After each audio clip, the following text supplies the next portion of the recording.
Hi, welcome to China Focus. I'm Karen Chang, filling in for Shelley Zhang. Now, this week there were two events that gave some people hope that Chinese leaders may be wanting to fix the rule of law in China. One was the sentencing of 10 people in Beijing for illegally detaining petitioners and putting them in black jails. The other, perhaps more significant, is the announcement by Yunnan province officials that they will now stop sending certain people to labor camps. Now, does this mean that we're going to start to see a China that is ruled by law? To discuss this with me today is senior China analyst Heng He. So the 10 people that were sentenced to jail were 10 farmers from Henan province, and they were found guilty of detaining petitioners from Henan to go into Beijing. Now, this was a big deal a lot of people saw because first, it was an acknowledgement that black jails in fact do exist in China because authorities previously denied it. But it also brings up another question. Who actually hired these 10 people to do this? Because it wasn't really discussed in the case at all. No, the case and media didn't report this part.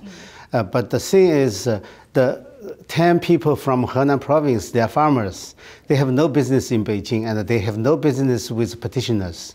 So who hired them, who sent them to Beijing, who authorized their activity in Beijing? That's all the questions yet to be answered. However, the trial and the media didn't report this part. So it's hard to say this is really try to fix this problem. But anybody looking at this case, it's an obvious question that will come up. Why did the court and the media omit it? Why did they leave it out? The question is, 10 people, one of them, they said this guy hired 9 others. But this guy is also a farmer. During the first trial, actually, they pointed to one person who is a Henan Yuzhou official, who is working for the petition office. He used to be in Beijing. Local government has an office in Beijing. He is the member of this Beijing office. And he actually hired those people. But when asked why he didn't mention this person, the Beijing court answered, we don't have the authority jurisdiction to do anything on them. So this is not right, because if the other government have an office in Beijing and they violated the law, it should be under Beijing authorities' jurisdiction. So you're saying that they're saying they don't have jurisdiction to answer the fact that they're not letting him back. Yeah, to try this guy. And also this guy is a very low-level official. He doesn't have money to pay those 10 people. So if they try to track all the way up, they will be probably to Henan province, and even higher to who made the policy to force people to get rid of the petitioners. There will be big trouble. But Xi Jinping recently said that he's going to go after flies and tigers. In this particular case, it seems like he's going after the flies and purposely leaving out the tigers who are behind this whole thing. At least in this case, that's the case, yes. So without targeting these people that, the few people that are controlling the system, because the case of interceptors from provincial authorities isn't just from Henan province, it exists around the country. Will authorities now have to go after these individuals that are involved in these types of illegal activities? They'll be targeted too many local government.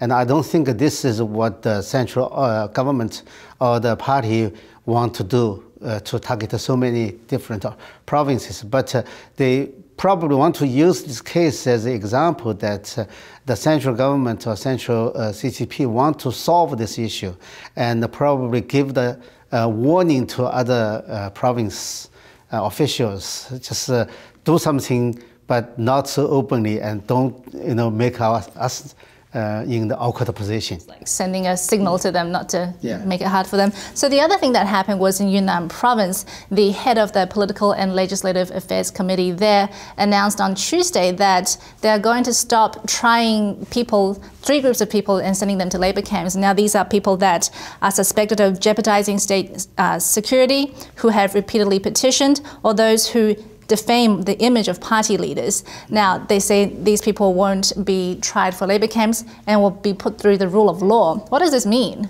That means those people, 3 categories, they are no longer will be put in the labor camp. So that's permanent, stopped.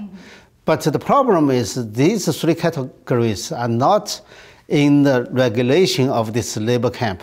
In the first place? First place, that's 1982. Public Security Ministry has a regulation. That's the, re-education through labor follow this rule. But it has 6 different categories that can be sent to the labor camp. None of them are the 3 of them.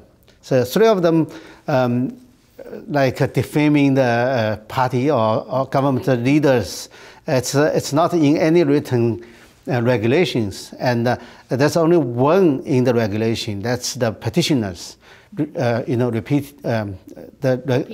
Repeated petitioners, but that's added by the Political and Law Affairs Committee. That's the party organ. Party organ has nothing to do with this re-education through labor. So they have no authority to put anything into this regulation. So you're saying that these groups of people weren't supposed to be part of the labor camp system anyway, so now they're saying, right, okay, we've acknowledged that they're illegal, it's illegal to put them there, so we'll stop it. The other group of people, they said that all other cases, they will put a temporarily suspend, basically. How is that different to, why do they have this caveat, I guess, not completely stop it? Because this re-education through labor, since it doesn't need any legal process, so it's very handy tools for the party and the security force to persecute people, violate human rights. They are afraid if they totally stop immediately, they don't have the handy tools to do whatever they want to do. So probably they want to resume it in some cases or in some occasion. That's why they leave the space there, pause or temporarily stop. And once necessary, they probably will reinstall it. So the other thing that the PLAC chief from Yunnan said is that the existing people that are already in the labor camps, they will continue to serve their sentences. But if he's already said previously that these 3 particular groups of people especially, they weren't supposed to be there in the first place, or implied that, isn't it contradictory that they are going to just keep everything the same with people who are already there? Yeah, from the history, the Communist Party's wrong policy always resolved in the contradictory way. To criticize the righteous people, actually, they never said that the campaign was wrong. They just said they expanded, targeted too many people. This is the same case. They won't admit that the re-education through labor system was wrong. They just say, we no longer use it. This way, the party saved face, and then the system will be corrected or reformed to fit some, open, constitution or the law. But I don't think that it will fit the constitution or fit the law. But in a way, they try to make it not so obviously to violate the law. Because that brings up another question. A lot of people, when they first heard in January that the labor camp system may be either reformed or abolished, there were fears that the CCP would bring in some other kind of penal system to replace it. Essentially, nothing really would change. Do you think this is something that's likely to happen? Have we seen any indications that it's already happening? Yes. When they announced this stop or the pause the re-education through labor system, they also mentioned that they need to establish or get good use of the existing system. For example, the correction, community correction, and in the grassroots, some infrastructure. They didn't mention what is the infrastructure, but for my knowledge, that's some system already exists. It's outside the law. It's not legal system, but it's also has the authority to put people in detention or, brainwash, like a persecute Falun Gong, brainwash center. So they will use this system. And on the other hand, recently there's a report from Meng Sutie website. Recently, the Falun Gong practitioners send less Falun Gong practitioners sent to the labor camp, but more sentenced by the court. put in jail sentence. This is dramatically increased. So they want to use different existing system, and also probably create a new system as a replacement of this re-education through labor. So why Yunnan province? Do you think the officials there took on this initiative, or do you think this is part of a broader plan by the central authorities to roll out this kind of pseudo change in the whole country?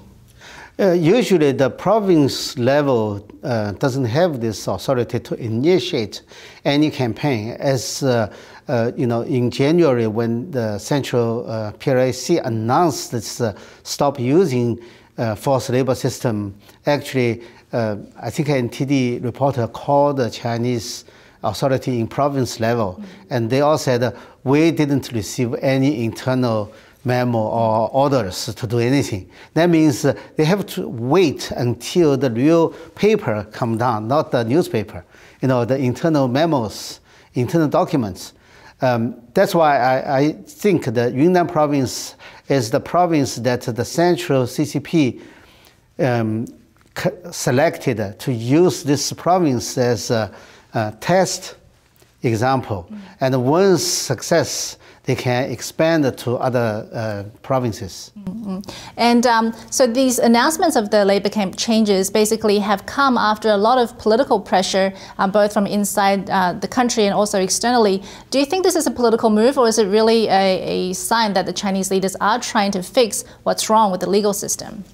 I think the legal system has too many problems. It's not only re-education through labor, but also the court, and the public security, and the prosecutor. So the whole system was totally destroyed since the persecution of Falun Gong, and it cannot be restored in one day. So I think if we want to fix the whole system, there'll be too much for anybody. I think more or less this is one step. Try to fix some small problem, and more likely it's a political sign to we are doing something to let people believe that change is going to happen. So you're saying you're not of the belief that real change is going to happen to fix all the little problems that exist in the legal system? Yeah, something like give us time, be patient. Well, let's see how much patience Chinese people really have. And we've actually run out of time today, so thank you for being with us here and talking about this issue. And thank you for watching China Focus. For more on China-related topics, please visit our website at ntd.tv.